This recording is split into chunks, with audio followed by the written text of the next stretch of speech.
Can't believe it's already week 9. It's crazy how fast this has gone. Here's the study guide for this week. So vocabulary, Karev is interior or in the midst of. Moed, we've seen from Genesis 1. The main meaning is appointed time, but it can be the appointed meeting.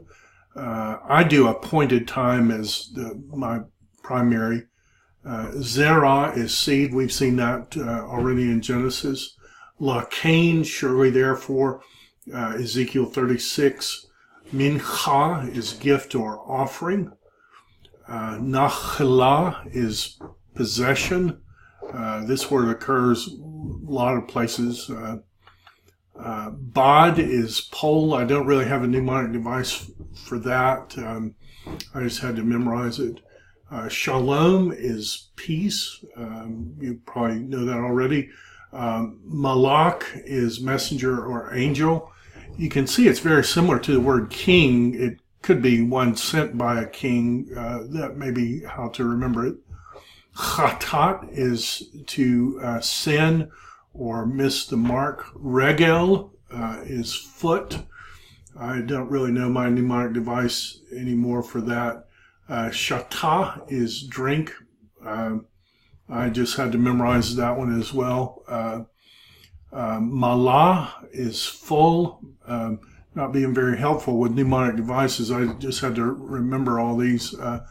Malah is be full or fill.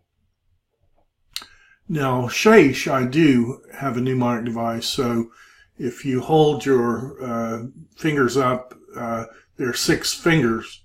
Now, if there's a lamed in the middle, they're separated into 2 sets. That's 3. Sheish, Shalosh. Yardain, I can't tell you how many times I've come to this word and tried to parse it as a verb, but this is just the Jordan River. Levi is Levi. Avon, so this is actually a vocal vav, not simply a holem vav. I would put this over a little bit, but it is avon, punishment or guilt.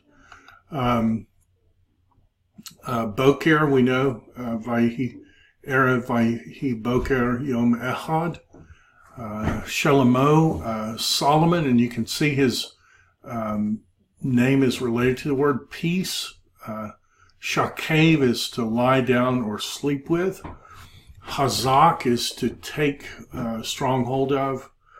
This is an interesting word to be an enemy to, because look at sometimes how Job's name is spelled. It looks very similar to this word, and so maybe something going on there. Aim is mother.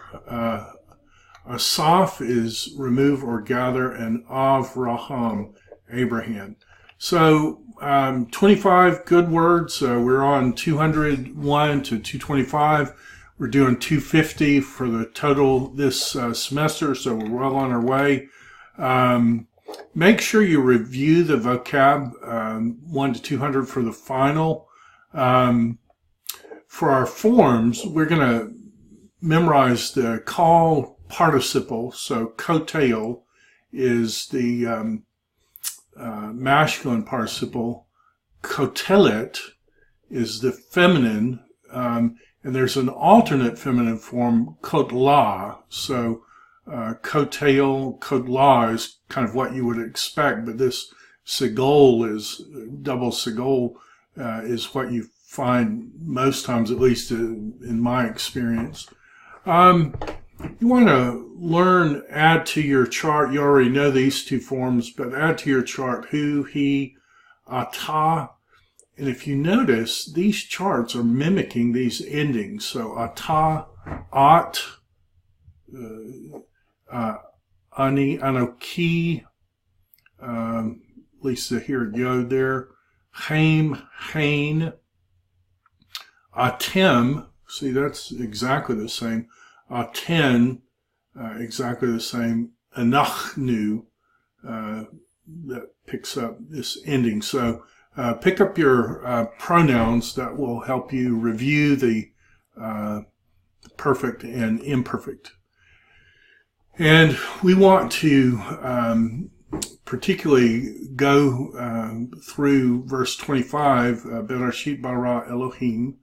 In the beginning God created et ha-shemayim ve'et ha'aretz, heavens and the earth. And the earth was tohu vabohu, without form and void, ve'hoshek al panei tehom, and darkness was on the face of the deep. Ve'ruach Elohim merachefet, it's a piel, you can't double this, piel from rafa, so violently hover, or intensely hover on the faces of the waters. Vayomer Elohim, and God said, Yehi or, let there be light. Vayehi or, and there was light. Vayar Elohim et haor, and Elohim saw the light, ki tov, that it was good. Vayavdale, that's going to be your hifil causative from separate. Vayavdale Elohim, and God caused a separation. Bein haor uvein hahoshek, between the light and the darkness. Vayikra Elohim laor, and God called to the light Yom. Velahoshek kara la'ilah. You see, that's an inversion that occurs very common in prophetic texts, where you'll say something and then you'll say it's parallel backwards.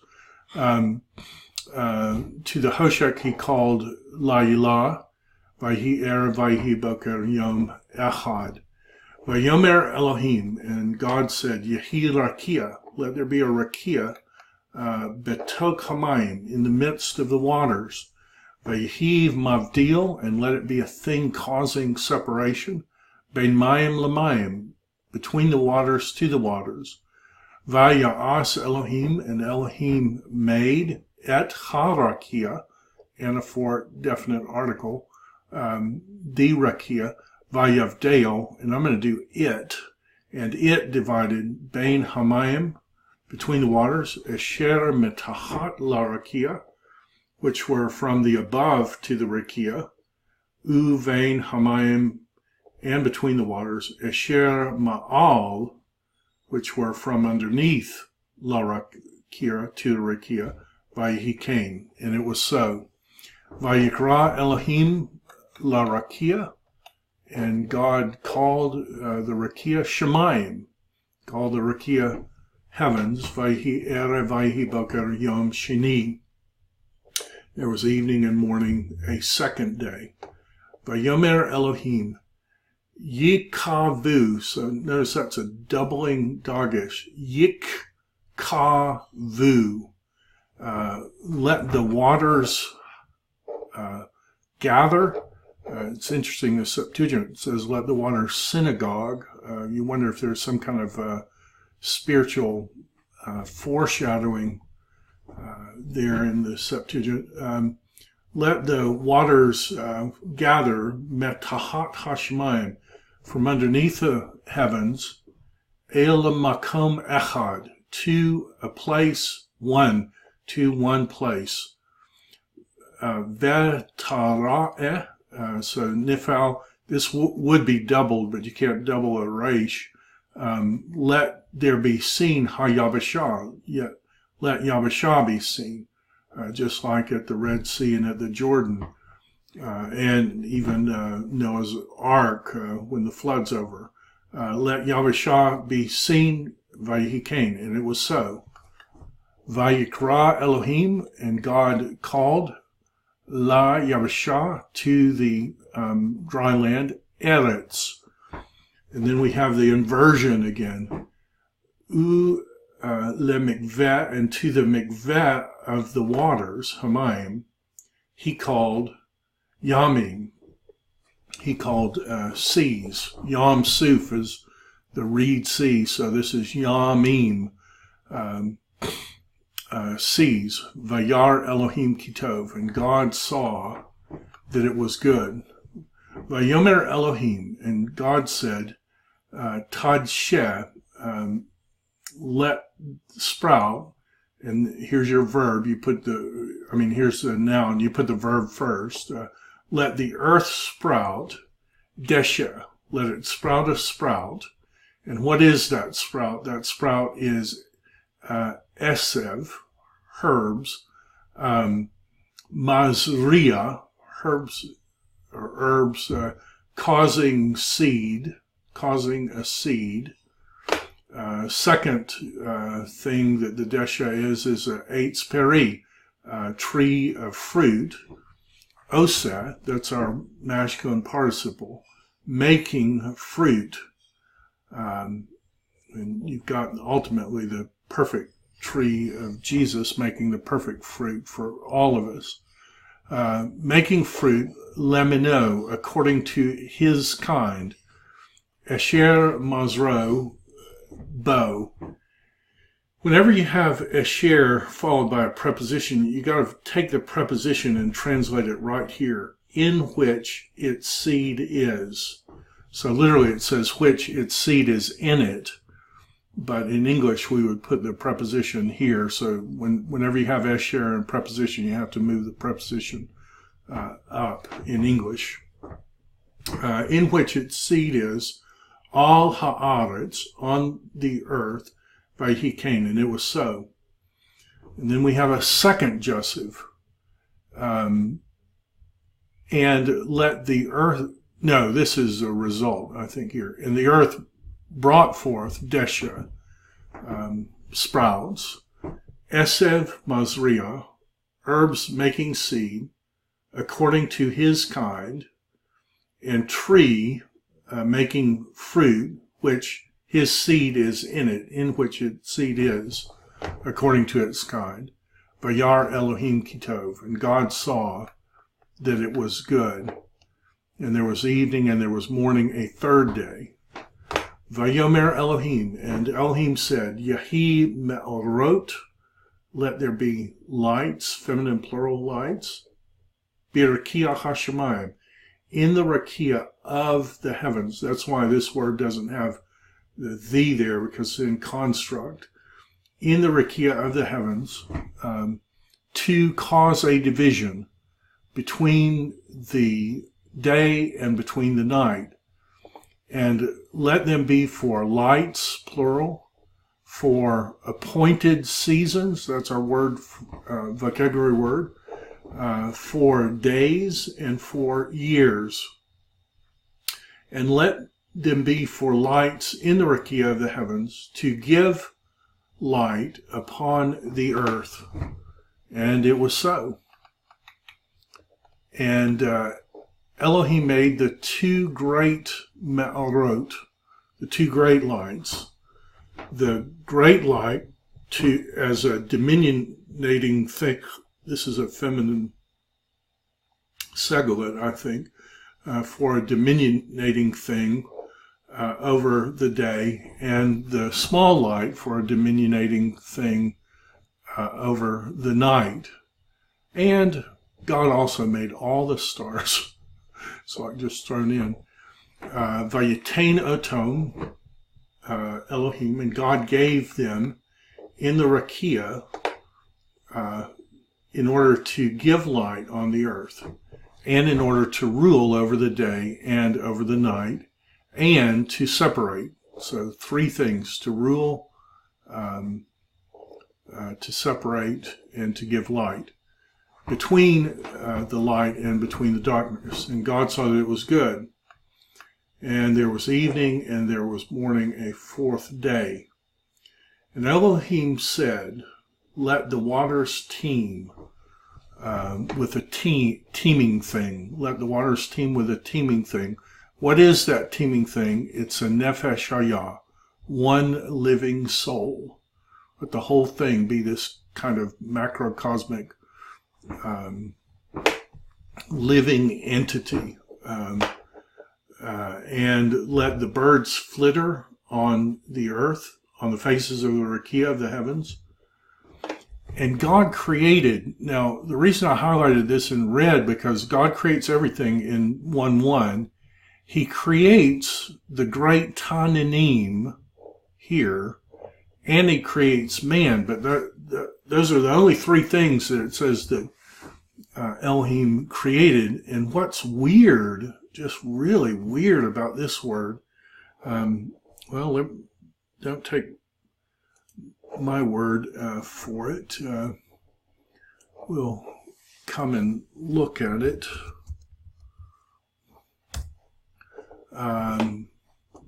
So God created the great sea creatures, and if we just did D-English, show me every English translation, what we would see is great sea monsters, great sea creatures, sea monsters, the great Tanania. These are all Targums, Targum Onkelos, Pseudo-Jonathan. Targum Jonathan doesn't have it. Pseudo-Jonathan, the great Tanines, Douay-Rheims Apocrypha, that's the Vulgate, the great whales, New Living, the great sea creatures, NET, great sea creatures, NAU, sea monsters, Sea Beast, Complete Jewish Bible, sea creatures, the Peshitta, sea monsters, Geneva, that's Pilgrim's Bible, whales, sea monsters. Well, what's really, really interesting about that word is if you do a lemma search, Tanin, the great Tanin, this is where it occurs. So you got 1:21, our verse, then 7:9 in Exodus, prove yourselves by working a miracle, and then say to Aaron, take your staff and cast it down before the Pharaoh, and it became a Tanin. So that's our same word. So that doesn't seem to be sea creatures. That's like a snake, it seems like. And it's translated serpent there. Aaron's staff swallowed up the serpents. All these are serpents. Job does say, am I a sea monster, a Tanin, that you've set guard over me? You divided the sea by your might. You broke the heads of the sea monsters on the waters. That looks like it's the crossing of the Red Sea. And what sea monsters is he talking about there? The serpent you will trample underfoot. Is that crushing the head of the serpent? You can, this one, Leviathan, the fleeing serpent, Leviathan, the twisting serpent, he will slay the dragon that is in the sea. He will slay the Tanin, which is it, but that's been spelled out as these serpent. So, bottom line is, I'm not sure what these are talking about. They're created on the day when God creates the seas, but why is it the only word used, bara, and what exactly are they? And I don't know. So when I translate this, I just say God created the great Tananim. And all the Nefesh Hayah, which is creeping. And this is weird because this is like land language, but these are day 4 sea creatures, or day 5 sea creatures, which the waters teemed with according to their kind, and all the bird flittering according to its kind. And God saw that it was good, and God blessed them, and God said to them, Peru or Vu or Milu. I mean, that's repeating the what's going to be the dominion mandate to man and woman. It doesn't have 4 and 5, but it has the first 3. But they're to rule over the waters, not over the land. Man and woman are to rule over everything. But so this is interesting to me. The waters in the seas, and let the birds become great on the land. And there was evening and there was morning, a 5th day. And Elohim said, let the earth bring forth Nefesh Hayah, a living soul, according to her kind.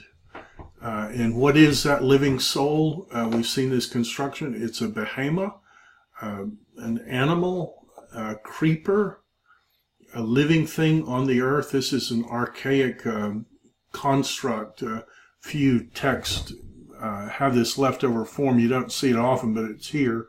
Living thing of the earth, according to her kind. And it was so. And God, Yasad,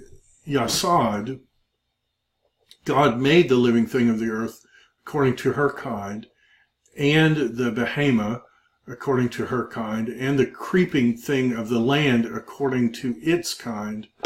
And God saw that it was good. Hey, I pray that God will bless you guys. Look forward to seeing you on Thursday. See you then.